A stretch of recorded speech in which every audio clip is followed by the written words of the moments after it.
상당히 긍정적인 주가 흐름을 보일 가능성이 94%가 10시 이전에 상한가를 기록을 하고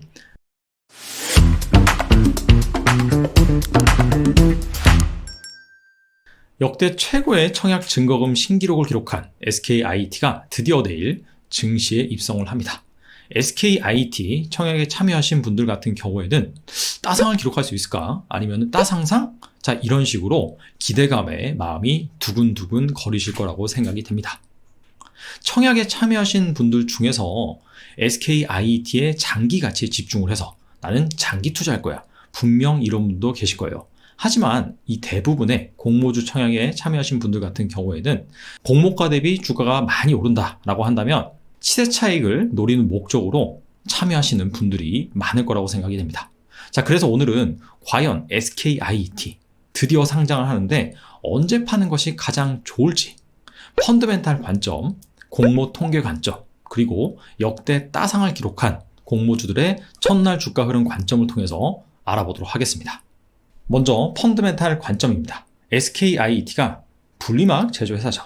그래서 이 분리막 시장이 현재 어떤 상황인지 살펴보겠습니다. 먼저 2차전지 분리막 시장의 성장률입니다. 2020년 현재 분리막 시장 규모가 43억 제곱미터인데 2025년까지 193억 제곱미터로 무려 5배가량 성장할 것으로 예상이 됩니다. 이에 따라서 연평균 성장률은 38%, 상당히 성장률이 높은 산업이다 라고 볼 수가 있겠죠. 참고로 분리막은요 2차전지의 주요 소재 중에 하나입니다. 대표적으로 양극재, 음극재, 분리막, 전해질 등이 있는데요. 이 중에서 양극재가 가장 큰 시장 규모를 형성하고 있고요. 그 다음에 전해질, 분리막, 음극재는 비슷비슷합니다. 하지만 이 중에서 분리막이 좀 큰 것으로 나타나고 있습니다. 그렇다면 SKIT가 이 분리막 시장에서 어느 정도의 점유율을 차지하는지 살펴볼 필요가 있겠죠. 분리막은요 크게 두 가지로 나뉩니다. 습식 분리막, 건식 분리막입니다. 참고로 습식 분리막이 건식 분리막에 비해서 시장 규모가 2배가량 큽니다. 먼저 습식 분리막 시장에서는요 SKIT가 창신 신소재 다음으로 2위를 차지하고 있고요. 건식 분리막 시장에서는 SKIT가 글로벌 1위입니다. 근데 앞서 말씀드린 것처럼 건식 분리막 시장이 습식 분리막 시장보다 작다 그랬잖아요. 그래서 종합 점유율 같은 경우에는 SKIT가 2위 정도를 차지하고 있습니다. 참고로 습식 분리막이 좋냐, 건식 분리막이 좋냐 이 부분에 있어서는 갑론음박이 있습니다. 그래서 뭐가 더 좋다라고 단정짓기에는 투자자 입장에서는 좀 애매한 상황입니다. 종합적으로 SKIT가 이 분리막 시장에서 2위를 차지하고 있다. 이 정도로 접근하는 것이 적절해 보입니다. 그렇다면 SKIT의 밸류에이션 매력을 살펴봐야겠죠. 2022년 기준 국내 2차전지 소재업체의 EV EBITDA 비율입니다. 참고로 왜 EV EBITDA 비율을 사용을 했느냐? 2차전지 소재 업체들이 성장산업에 속해 있다 보니까 고객사들의 물량을 맞추기 위해서 어마어마한 증설을 단행하고 있습니다. 이에 따라서 대규모 감가상각비가 발생을 하죠. 그렇기 때문에 이익이 왜곡되는 경우가 많습니다. 그래서 이런 기업 같은 경우에는 PER 밸류에이션보다 EV EBITDA 밸류에이션을 많이 사용하기도 합니다. 참고로 SKIT 공모가를 책정을 할 때 역시나 EV EBITDA를 사용을 했더라고요. 2021년이 아니라 2022년 EV EBITDA를 가지고 와서 비교를 하는 이유는 역시나 2차전지 소재 산업이 성장 산업이기 때문이죠. 그래서 주요 2차전지 소재 업체들 포스코케미칼, LNF, 에코프로비엠, 첨보의 2022년 EBITDA 평균을 구해보니까 24배입니다. 그렇다면 이 24배를 가지고 2022년 SKIT의 가치를 한번 살펴봐야겠죠. SKIT의 2022년 EBITDA 정보는 제가 찾아보니까 없더라고요. 최근에 하나금융투자가 SKIT의 실적 추정치를 제시한 바가 있는데 여기에는 영업이익과 순이익이 있습니다. 그래서 하나금융투자가 제시한 2022년 영업이익을 가지고 역산을 해서 EBITDA를 한번 구해봤습니다.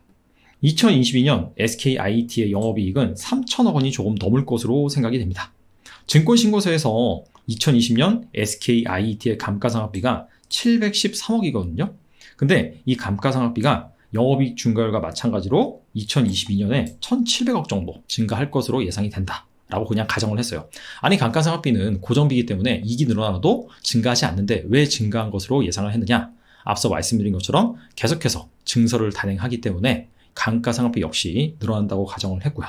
이에 따라서 영업이익 더하기 감가상각비, EBITDA는 2022년에 약 4,740억 원으로 책정을 했습니다. 그리고 순차입금은 현재 2022년 1,486억이에요. 근데 이 순차입금이 2022년까지 유지된다고 가정을 했어요. 이유는 공모를 통해서 자금이 들어오고 그 다음에 실적이 꾸준하게 나는 기업이기 때문에 여기에서 발생하는 현금 흐름으로 시설 투자 자금을 충당한다라고 가정을 했습니다. 자, 그래서 앞서 우리가 계산한 2022년 2차전지 소재 업체들의 EV, EBITDA 평균인 24배를 적용을 했을 때 SKIET의 가치는 11조 2천억 원으로 산출이 되고요. 자, 근데 24배를 적용하기에는 너무나 보수적인 것이 아니냐. 왜냐하면은 SKIET 같은 경우에는 글로벌 분리막 시장에서 2위를 차지를 하고 있고 SK이노베이션이라는 든든한 고객사를 가지고 있고 뿐만 아니라 또 다양한 고객사에도 납품을 합니다. 그런 부분을 감안을 해서 20% 할증한다면은 적용할 수 있는 EV, EBITDA가 28.8배로 됩니다. 그렇다면은 13조 5천억 원이 됩니다. 13조 5천억 원은 공모가 대비 한 80% 뛴 가격입니다. 그래서 이 펀드멘탈 관점에서만 본다면은 사실 이 SKIET가 따상을 기록할 가능성은 크지 않아 보입니다. 그리고 SKIET가 따상을 기록한다라고 한다면 시가총액이 19조 원이거든요. 근데 모회사인 SK이노베이션의 현재 시가총액이 26조 원입니다. 근데 SK이노베이션은 2차전지 소재만 하는 것이 아니라 2차전지 완제품을 생산을 하고 기존의 정유 사업도 가지고 있습니다. 자, 그래서 이 SKIET가 마냥 따상상을 기록하기에는 사실 좀 밸류에이션 관점에서 보면 부담스러운 수준입니다. 자, 그런데 이 공모주의 주가 상승이 무조건 밸류에이션으로 판단할 수 있는 부분이 아니죠.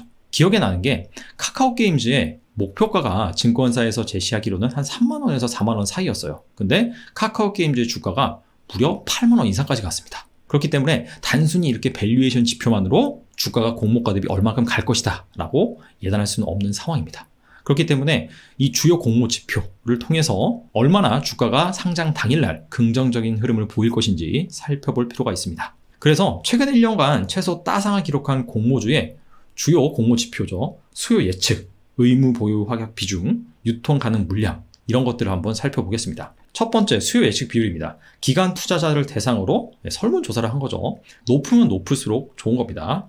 그래서 최근 1년간 따상을 기록한 업체들과 SKIET의 수요 예측 결과를 살펴보니까 SKIET가 가장 높은 것을 알 수가 있습니다. 이 부분은 긍정적이다라고 볼 수가 있고요. 두 번째, 의무 보유 확약 비중입니다. 기관 투자자가 청약에 참여를 할 때 내가 일정 기간은 팔지 않을 테니 나한테 주식을 더 달라. 이게 바로 의무 보유 확약 비중이죠. 높으면 높을수록 좋습니다. 최근 1년간 따상을 기록한 업체들과 비교를 해봤더니 이것 역시 높은 편에 속합니다. 참고로 이게 무조건 높다고 좋고 낮다고 안 좋은 건 아닙니다. 소록수, 알체라, 프리시전 바이오 같은 경우에는 의무 보유 확약 비중이 5% 미만임에도 불구하고 이렇게 따상상을 기록하기도 했어요. 그리고 마지막으로 유통 가능 물량 비중입니다. 전체 상장 주식수 중에서 과연 몇 %가 유통되느냐? 적으면 적을수록 좋은 지표입니다. SKIET 같은 경우에는 약 15% 됩니다. 그래서 역대 따상 이상을 기록한 기업들과 비교해 봤을 때 상당히 좀 낮은 편이다 라고 볼 수가 있습니다. 그래서 여기까지 보면은 SKIET가 상장을 하고 나서 상당히 긍정적인 주가 흐름을 보일 가능성이 높다라고 결론을 내릴 수가 있는데요. 딱 한 가지 아쉬운 게 있습니다. 바로 공모가입니다. 이 공모가의 절대적인 단위가 너무 커요. 최근 1년간 공모가가 2만 원 미만인 업체들의 이 공모가 대비 시가 상승률, 상승 비율, 그리고 종가 상승률, 종가 상승 비율을 살펴보면 공모가가 2만 원이 안 되는 업체들 있죠. 자, 이런 기업들은 상장을 하고 나서 시가가 77% 뜁니다. 평균적으로 상당히 높죠. 그리고 상승 확률, 즉 공모가 대비 시가가 상승한 확률이 97%나 돼요. 100개 중에 97개 기업이 공모가 대비 시가가 상승했다. 그런 의미고요. 종가 보시면은 이 공모가 대비 평균 종가 상승률은 90%. 상당히 높죠? 그리고 상승 확률, 상승 비율 같은 경우에는 92%입니다. 근데 공모가가 2만 원 이상인 업체들 비교해 보면은 공모가 대비 시가 상승률이 평균적으로 39%예요. 거의 절반 정도로 낮아졌죠. 그리고 상승 확률도 74%로 97%보다 거의 20%포인트 이상 낮아집니다. 종가 역시 평균 상승률이 41%, 그 다음에 상승 확률이 74%입니다. 그래서 이 공모 시장에는 공모가 단위가 너무나 높아버리면은 그렇지 않은 경우에 비해서 부정적일 가능성이 있습니다. 이게 뭐 밸류에이션 관점에서 설명이 안 되는 부분이긴 한데, 아시다시피 뭐 무상증자, 액면 분할, 그러한 이벤트가 주가를 부양하는 이벤트잖아요. 기본적으로 유통 주식수를 확대를 하는데 이 단위당 주가를 낮춤으로 인해서 뭔가 싸 보이게 만드는 그런 착시 효과를 불러일으킵니다. 그래서 이 공모 시장에도 이와 비슷한 논리가 적용이 되는 것 같습니다. 따상을 기록한 업체들의 상장 첫날 주가 흐름이 어땠느냐? 자, 언제부터 따상을 기록했느냐? 그 부분을 한번 살펴보겠습니다. 총 17개의 기업이 있어요. 그래서 이 기업들의 상장 첫날 상한가 시점을 기록을 해놓은 그런 표입니다. 결론을 내보면요, 총 17개 기업 중에서 16개 기업, 즉 94%가 10시 이전에 상한가를 기록을 하고 그 흐름이 쭉 이어졌습니다. 그리고 총 71%의 기업이 9시 30분 이전에 상한가를 기록해버리고 그 상황이 쭉 이어진 걸로 나타났습니다. 시작하자마자 9시 30분 이전에 결판이 날 가능성이 높다는 거죠. 자, 그때 상한가를 기록한 기업은 계속해서 그 상한가가 유지될 가능성이 높다. 자, 이렇게 볼 수가 있습니다. 막 주가가 박스권을 이루다가 종가 기준으로 상한가를 기록한 기업은 거의 없다라고 볼 수가 있어요. 딱 하나의 기업, 해성TPC가 10시 36분부터 상한가를 기록합니다. 하지만 이걸 제외하고는 거의 다 10시 이전에 상한가를 기록을 하고 그 흐름이 종가까지 이어졌다. 자, 이번에는 더블은 성공을 했어요. 즉 공모가 대비 시초가가 100% 이상 뛰어서 시작을 했습니다. 하지만은 결과적으로 상한가를 실패한 업체들, 이런 업체들의 최고가 시점은 언제였는지 이 부분을 한번 확인해 보겠습니다. 총 21개 기업이 여기에 해당이 되고요. 이것도 통계를 내보니까 21개 기업 중에서 20개 기업, 즉 95%에 해당되는 기업이 11시 이전에 최고가를 기록을 했어요. 그리고 21개 기업 중에서 17개 기업, 즉 81%에 해당되는 기업이 9시 30분 이전에 최고가를 기록을 했습니다. 이 중에서는 종가가 시가보다 높은 기업도 있고요. 종가가 시가보다 낮은 기업도 있습니다. 근데 이 두 가지 케이스와 상관없이 상당히 높은 확률로 9시 30분 이전에 최고가를 기록을 하고 뒤로 가면 갈수록 주가가 내려간 그런 케이스가 많다라고 결론을 내려볼 수가 있죠. 우리가 앞서서 살펴본 따상을 기록한 업체들의 상한가 시점과 따상을 기록하지 못한 업체들의 최고가 시점이 상당히 비슷한 것을 알 수가 있습니다. 그리고 추가적으로 더블은 성공했으나 상한가에 실패한 업체들의 시가 대비 종가 수익률을 평균적으로 구해보면은 마이너스 13%입니다. 그리고 상승 비율, 상승 확률은 29%에 불과해요. 즉 10개 기업 중에서 7개 기업은 시초가보다 종가가 더 낮았다라고 볼 수가 있는 겁니다. 그래서 결론을 내려보면 상장을 하고 나서 9시에서 10시 사이가 상당히 중요하다. 자, 이때 상한가를 친 기업 같은 경우에는 계속해서 상한가를 유지할 가능성이 높고, 그 다음에 상한가를 못 친 기업 같은 경우에도 사실 이 9시부터 10시 사이가 주가의 피크의 가능성이 상당히 높다. 자, 이런 식으로 정리를 해볼 수 있을 것 같습니다. 그래서 오늘 살펴볼 내용들을 한번 정리해 보겠습니다. 첫 번째, 자, 펀더멘탈 관점에서 SKIT를 살펴봤더니 기업 가치가 한 13조 5천억 원 정도로 나왔어요. 이를 공모가 대비 상승률로 계산해 보면은 약 80% 정도입니다. 그래서 펀더멘탈 관점에서 본다면 SKIT가 아마 따상상을 기록하기는 쉽지 않아 보인다. 최근 1년간 따상을 기록한 기업들의 의무 보유 확약 비율, 수요 예측 결과, 유통 가능 주식수, 이런 것과 비교를 해봤더니 SKIT 같은 경우에는 상당히 좀 긍정적이었습니다. 단 하나 아쉬운 것이 있다면 공모가 단위가 너무 높다는 점이죠. 그리고 마지막, 따상을 기록한 업체들의 상장 첫날 상한가 기록 시점을 살펴보니까 거의 장 시작하자마자인 경우가 많아요. 거의 10시 이전에 상한가를 기록을 하고 그 흐름이 쭉 이어진다. 반면에 더블은 성공을 했는데 상한가에 실패한 업체들, 이 업체들의 주가를 살펴보니까 역시 주가의 최고점이 10시 이전인 가능성이 상당히 높았다. 그래서 SKIT 역시 상장하고 나서 10시 이전, 그 전까지의 주가 흐름이 상당히 중요하다. 여기에서 상한가를 기록한다면 그 흐름이 이어질 가능성이 높고요. 하지만 상한가에 실패한다. 그리고 계속해서 하락하는 흐름이 나온다. 라고 한다면 상한가에 실패할 가능성이 높습니다. 그래서 이런 정보를 바탕으로 여러분들이 현명한 투자 의사결정 내리셨으면 좋겠고요.